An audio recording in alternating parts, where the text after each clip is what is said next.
Hi, I'm Lindsay Hall, Head of Thought Leadership at S&P Global Sustainable One. And I'm Esther Wielden, a Senior Writer on the Sustainable One Thought Leadership team. Welcome to ESG Insider, an S&P Global podcast where Esther and I take you inside the environmental, social, and governance issues that are shaping the rapidly evolving sustainability landscape. Back in March, we celebrated International Women's Day and Women's History Month. To mark the occasion, we relaunched our Women in Leadership series of this podcast.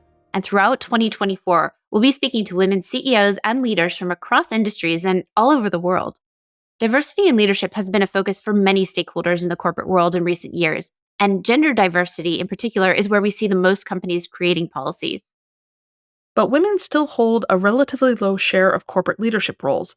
This is true for both management and board positions. We'll include a link in our show notes to research we recently published on this topic.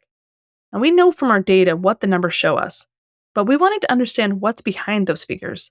How do the few women who make it to the top of their companies get there? And what challenges do they face along the way?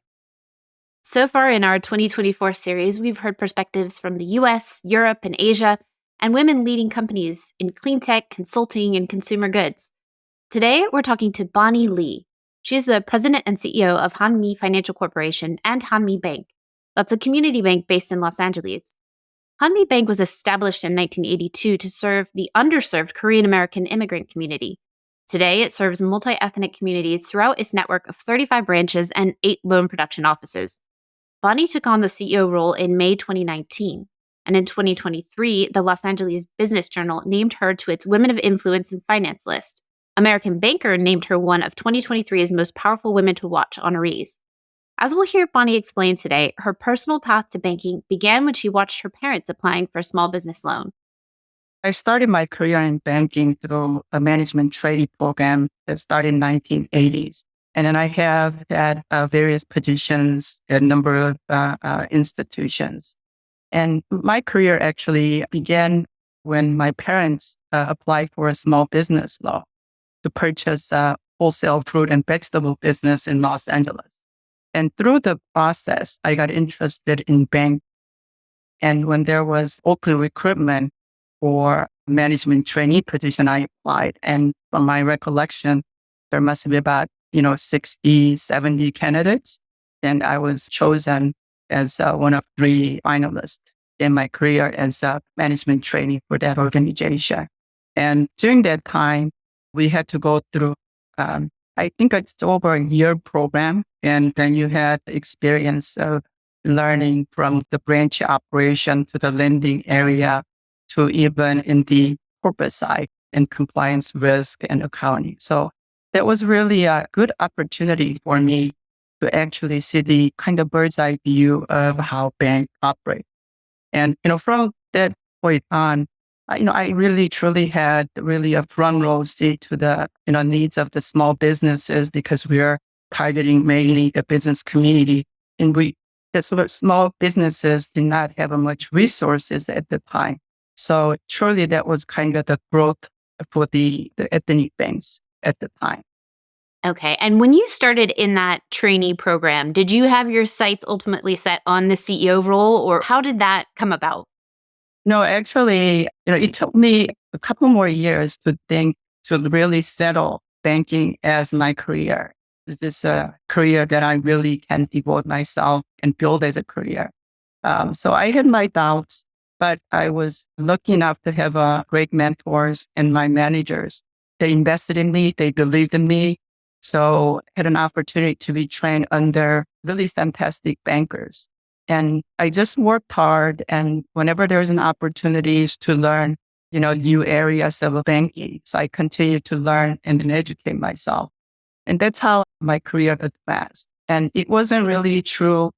I think, when I became a senior credit officer of an institution that I kind of, maybe someday, I can be a leader in an organization. But just because in life's journey, think about something, it doesn't necessarily happen. But in my case, I think, investing in one career, one industry and putting the hours in and just get myself ready for it whenever the opportunities rise. And that's how I think eventually I became a CEO. Okay. As you think back on some of those mentors and the guidance they were giving you, Does anything spring to mind? Anything you recall that was particularly helpful in your career path? There are a number of, surely I think the number of learning opportunities that my mentors and my managers had provided for me. But, I guess number one thing that still remains in me is that whatever you do, surely be yourself and do it your style, right? And because I think eventually that people recognize who you are, your talents and your capabilities. And then, you can grow into different roles and responsibilities. And another thing that I learned through, various mentors is that, you know, banking is really a people business. And our team of the bankers that we work together, they come from various different backgrounds and, different situations. And always remember to have empathy in what they go through, whether their personal lives and whatnot. So, that's a one thing always resonated in my head. And also, there are opportunities that may come, but opportunities are given to people that are ready, right? So those are the things that I learned throughout my career in industry. Okay, that's really interesting. Now, on the flip side, what if we talk about some of the challenges? It sounds like you've learned some really useful lessons along the way, but what were the challenges that you faced before you got to this point where you have this point of view, this perspective? Sure. I think that as a woman, as a mom, and as a wife, one of the challenges really balancing your career with your personal life. And I learned from managing both the career and things at home that it's really important setting the priorities, right? Because you only are given 24 hours a day and you have a number of things you have to accomplish in a given day. And then life has to go on, your children's needs and, things at home. And for me, actually, I had to take care of my elderly parents and who had a number of serious illnesses too. So it wasn't easy. But, I just setting the priorities on a daily basis, on a weekly basis, and then also make sure that we have the help that's needed. And sometimes I have to hire outside help to take care of things at home. So those are the challenges. And I think it's not just for me. I think, a lot of men and women that are balancing the career as well as family life. Most of people go through that. Yeah, you're really speaking to me today, especially what you're saying about the balancing act. I've got two sick kids at home. I think it's challenging. And especially when you think about it for someone in your role in something so high pressure as CEO. Can you tell me more about the part of your career where you were kind of getting to grips with that? Maybe how many kids do you have for starters?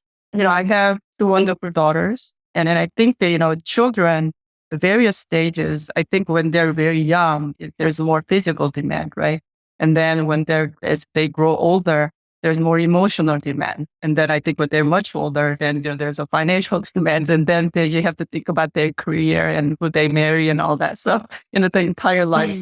So, and as a mom, you are integrally involved in the process. But for me, my family is really, they've been very supportive, particularly my husband as well. And it wasn't for their support, I would not be sitting here today. So I truly appreciate all their support. And now, my girls are much older and my older one is a banker too. So I think that because I've been a banker all my career, I think that when my older one was originally, she was going to be a school teacher. She actually changed her career to become a banker. So I must have done something right? That's right. That must feel kind of good. Talking about the banking industry, I started off my career as a journalist covering the banking industry. So I kind of saw firsthand that there were not a lot of women in the CEO role. It's gotten maybe a little bit better over time, but not a ton has changed. At least that's what the data shows us. But I'd like to dig beyond the data. I'd like to know about your experience. Like, what has gender diversity been like for you in the banking industry? I think when you look at the industry today, I think more of the executive senior level, you're right. I think there's still, in terms of ratios, there are less women than men. For Hanmi, though, women represent nearly 70% of Hanmi's workforce. And even with that, 62% of them are in a managerial roles. And our bank is so diverse that, 92% of our company's workforce is minority. And I think that we truly practice diversity and that kind of mirrors the markets, the business community, the network that we operate in. And we serve in various geographic regions, different ethnic groups, not just the Korean American business community, but a number of different ethnic groups that we serve. So rightfully, I think that our workforce mirrors that. Those numbers you cited for women in management roles are certainly higher than what we see as industry averages or across industry averages. Can I dig in a little bit more and ask, what is Hanmi doing differently to achieve this gender diversity? And then can you talk to me more broadly just about your approach to diversity, equity, and inclusion? So, I think our journey is very distinctive. And I think that it begins with our history. And our original mission, the bank was founded to serve the underserved and underbanked, the Korean immigrant population. And that's not, the target market is not just the Korean community. It's in different ethnic groups. And as I said, I think in order to serve these different groups, our work has to have that diversity as an institution. So I think throughout the 42 years history, and I think that the culture and our platform has built to represent the market that we serve. As I mentioned at the start of today's episode, Bonnie took the reins at Hanmi in May 2019. Less than a year later, the COVID-19 pandemic was underway. I asked her about the experience of leading during this time of crisis. You'll hear her talk about how the bank helped customers apply for PPP loans. That's the Paycheck Protection Program that the US government introduced during the pandemic to help small businesses keep their workforce employed through the COVID-19 crisis. I'd like to ask a little more about your leadership style. You talked a little bit about some of the challenges you faced along your career path, but we haven't talked about the fact that you took on the CEO role less than a year before COVID-19 hit. How did that impact your leadership, sort of taking the reins right as the pandemic was unfolding? Yeah, I mean, going through the COVID period, it was really, really challenging. But, I always believe, and this I share with the entire Hanmi team, is whenever there is challenges, try to seek the opportunities within the challenges. And I think that during the COVID time, that was the kind of manifested. If you remember, during the COVID, government came up with the PPP program. And initially, I think a lot of banks were kind of shying away of this program. But we actually went out and advertised, put a big advertisement in the paper, inviting not only our customers, but other banks' customers to sign up or apply for the PPP program. And through that process, that we actually acquired a number of new customers. It wasn't the easy process because, literally, I think the first round, we did about 3,000 applications, total amount over 300 million. Second round, we did about over 1,000 applications, and we provided over 100 million PPP loans. But everybody was actually involved in this whole program. But through the process that we gained the opportunities to acquire new customers. So that was actually a great experience. And also, if you remember, there are a number of industries that were affected by COVID. Obviously, one of them was the travel industry. And we do have customer base that owns and operates hotels and motels in the hospitality industry. And that particular group was severely targeted. And for the customers who have outstanding loans, we actually provide a lot of communication, hand-holding experience so that we work with them to go through the modification so they don't default or they don't give up on their business. So, COVID itself had a lot of impact, but, through that process, I think that we pulled a team together. Our team was a very collaborative team. And then at the end of the day, we were able to serve not only our customers, but the business community at large. And we had an opportunity to bring in additional new customers. What you're describing, that this communication, this hand holding, reminds me of a news story that I read where it talked about how in 2023, so just last year, you increased communication to reassure customers. And this wasn't to do with COVID. This was to do with the fact that other banks in the industry were failing and there was some worry, some concern. Is that right? That characterization of your increased communication to customers during that time? I think one of the most important traits and responsibility of a leader is really the moving the team forward and achieving the organization goals and whatever the challenges that you're currently facing. And I think that communication is a key for the success of that process. And that's why I think that, through that process, whether the PPP or loan modification, that, our entire Hanmi team was either on the phone or in the emails, trying to reach out to our customers and try to evaluate, what kind of needs that they have. So, internally, externally, it is one of the most important communication is the most important leadership trait. Okay, you're kind of answering my next question, which is about how would you describe your leadership style? And also, how has it evolved over time and over these different experiences you've had? I try to lead by example. And that means you have to work harder. And people don't actually follow you by what you say. The people follow you by what you do, right? So, and that's why I think that, particularly me as a CEO and then other CEOs too, they're like in a fishbowl. So, you have to practice what you preach. And that's pretty much my leadership style. And I think as much as possible, as much as my time allows, I'd like to be, having face time with, Hanmi team members. And that's also true for external environment too. I get involved with a lot of community events and I'd like to be out there and see what our customers are feeling, what the business community is feeling, because, at the end of the day, I think, we have to be both successful. Our customers and the community has to be successful so we can be successful as well. So that's something I preach to our Hanmi team members to get really involved with, not only with the customers, but in the communities and in all the good cause as best as we could. Bonnie also talked to me about her approach to training and retaining talent. One of my key focus is growing the next generation of bankers, or not even the bankers, anybody who is pursuing a career. And that's really the talent management, and growing the talent is, I think, the success for any organization and any industry. And for Hanmi, we have done a number of things. We have built our own in-house credit training program, and we had it for about 2 years. It's basically a 12 months training program with the internal and external training courses. The aim of the program was to provide opportunities to build a new talent in the communities that we serve. And so our trainees have the hands-on experience by working alongside our credit teams and participating in the mock credit committee presentations and with the mentorships in their assigned departments.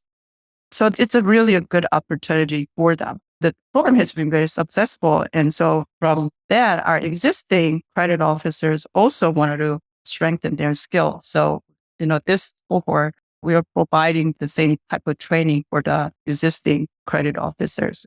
And then, we also now launched the Hanmi Management Leadership Program back in 2020 for our middle level managers. So that program has been widely received for our middle managers as well. Okay, so it sounds like you have a lot of focus on those earlier in their careers and sort of building that talent pipeline. With that in mind, what would be your advice to someone who's starting off early in their career, banking or otherwise? I would give them a number of advices. And one of them that I already mentioned, try to find opportunities during the challenging times. And, as you walk the life's journey, there's sometimes things come to you that you can control and sometimes it's not controllable, right? But every challenge has a solution.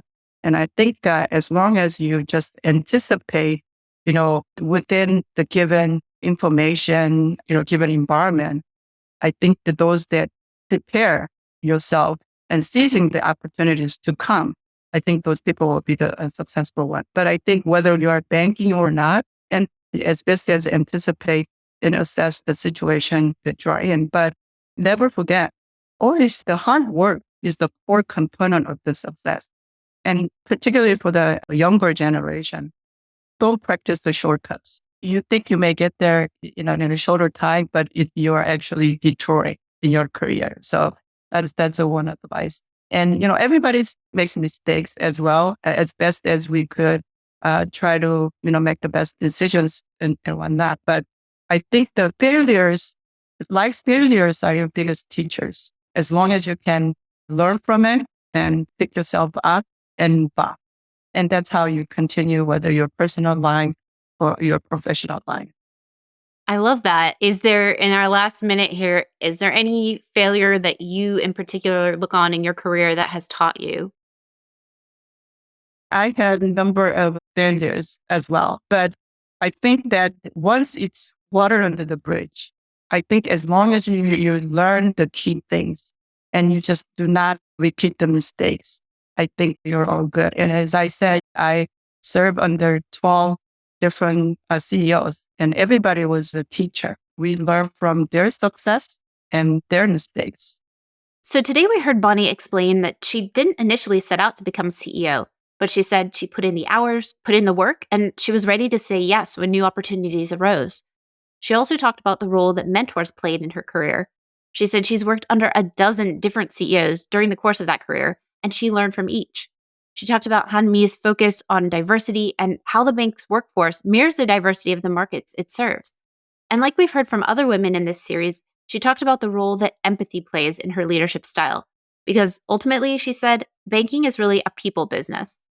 Bonnie also talked about how she balances her career and family life, whether that was caring for young children or later caring for her parents. Because, as she said, we're only given 24 hours in a day. And that's a challenge I think we can all relate to, and a through line in many of the interviews we've done for the series. We'll be back throughout the year with more episodes in our Women in Leadership series, so please stay tuned. Thanks so much for listening to this episode of ESG Insider. If you like what you heard today, please subscribe, share, and leave us a review wherever you get your podcasts. And a special thanks to our agency partner, the 199. See you next time.